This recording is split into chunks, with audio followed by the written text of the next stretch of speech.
Hi, and welcome to Blake Biology. Today we're going to be talking about the neuron and action potentials. So first, we'll talk about the purpose of the nervous system, which is to collect sensory information, assimilate this information and make decisions about it, and then carry out a response. So the parts of the neuron, this is important to follow the purpose of it. First, we have the nucleus. And this is like any cell nucleus. It contains all the DNA and it controls the cell. Then we have the cell body, which contains the cytoplasm and all the regular organelles that you would find in a cell. Around this we find the dendrites, and these dendrites receive signals from other neurons and they transmit that into an action potential of the neuron. Off the cell body, we have the axon, and this is where the signal travels. And on the axon, we have these cells called Schwann cells, which together form a myelin sheath. And the purpose of this is to speed up nerve impulses by 200 times, as the neuron will only have to depolarize the parts in between, called the nodes of Ranvier, and that makes it much quicker. Around the axon, we have the neurolemma, and this is only found in the peripheral nervous system, and the purpose of this is to repair any damaged neurons.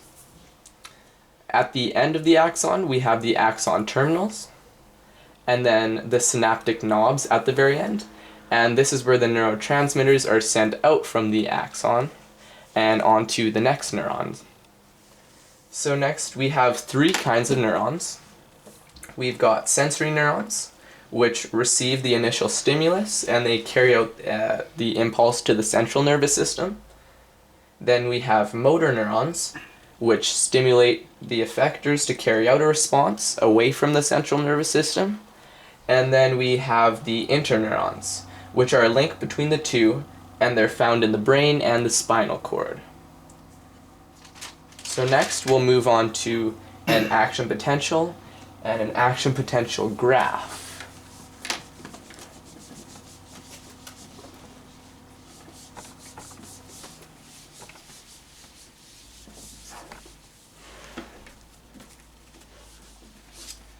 Alright, so an action potential is the change in polarity of a neuron as a signal is passed through the axon and then out through the synaptic knobs to another neuron to cause an action potential.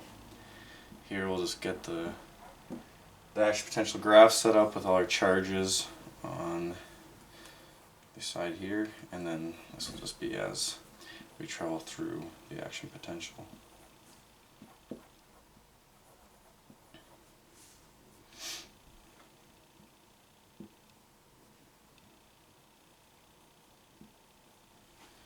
Okay, we'll start right here at stage number 1, the resting or polarized stage. So to gain the negative 70 millivolts charge, the sodium-potassium pump pumps 2 potassium into the cell and 3 sodium out. This maintains the negative 70 charge and keeps it at its resting state. Next, the number 2, you'll see a subthreshold stimulus. So this is where the stimulus isn't strong enough to cause an action potential in the neuron, so the neuron just returns to the resting or polarized state. And this leads to the threshold line in which the stimulus must pass to cause an action potential within the neuron. So that's at negative 55 millivolts, and if the stimulus is strong enough, this causes depolarization of the neuron. So in depolarization, the sodium gates open and the potassium gates close. When the sodium gates open, this allows sodium to rush into the cell and positively charging it to plus 35 millivolts. So once it's at the peak of the graph at plus 35 millivolts, it goes into the repolarization. This is when the sodium gates close and the potassium gates now open, allowing the potassium to rush out of the neuron, causing it to drop in charge down to negative 80 millivolts into hyperpolarization. Hyperpolarization is when excess potassium has been released, dropping the charge more than it was at resting. This prevents the impulse from traveling backwards. To return the neuron back to the resting stage, the sodium potassium pump restores this and it returns to negative 70 millivolts.